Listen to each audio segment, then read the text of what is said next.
बोला बोला शारदा माई की।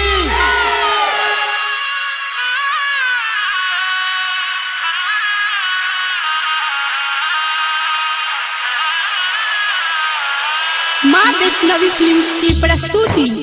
धड़ने तू विहीना मागे हंस के सवहडिया गे हंस के सवहडिया।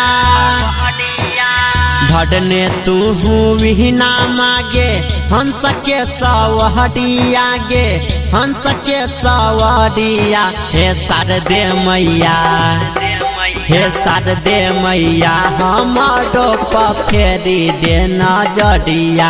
हे शारदे मैया हमारो फेरी दे नजरिया। गे वीणा वाली हमारो बना दे किस्मतिया। हे शारदे मैया हे शारदे मैया हमारो फेरी दे नजरिया। हे शारदे मैया हमारो फेरी दे नजरिया। हे शारदे मैया हमारो फेरी दे नजरिया। हे शारदे मैया हमारो फेरी दे नजरिया।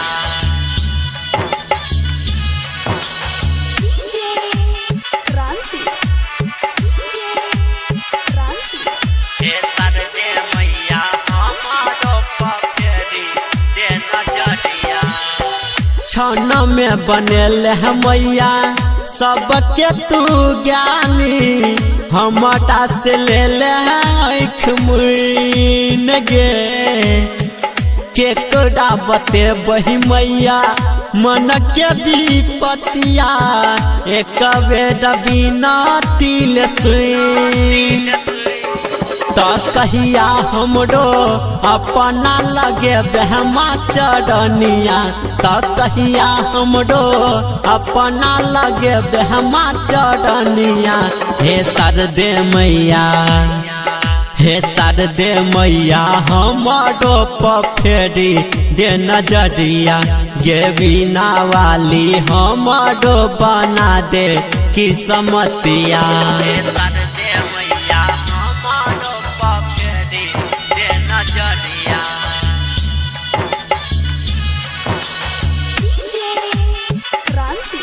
हे शारदे मैया हमारो फेरी दे नजरिया।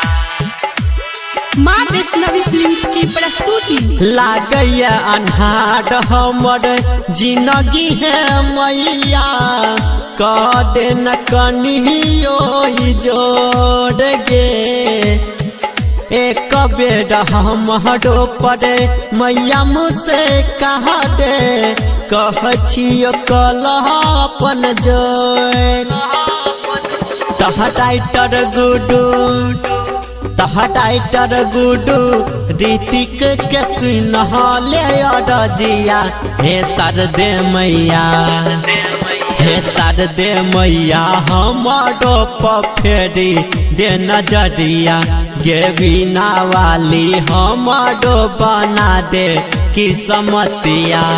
धड़ने तू विहीना मागे हंस के सवहडिया गे हंस के सवहडिया।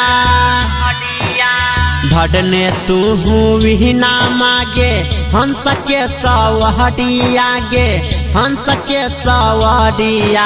हे शारदे मैया हे शारदे मैया हमारो फेरी दे नजरिया। हे शारदे मैया हमारो फेरी दे नजरिया। गे वीणा वाली हमारो बना दे किस्मतिया। हे शारदे मैया हे शारदे मैया हमारो फेरी दे नजरिया। हे शारदे मैया हमारो फेरी दे नजरिया। हे शारदे मैया हमारो फेरी दे नजरिया।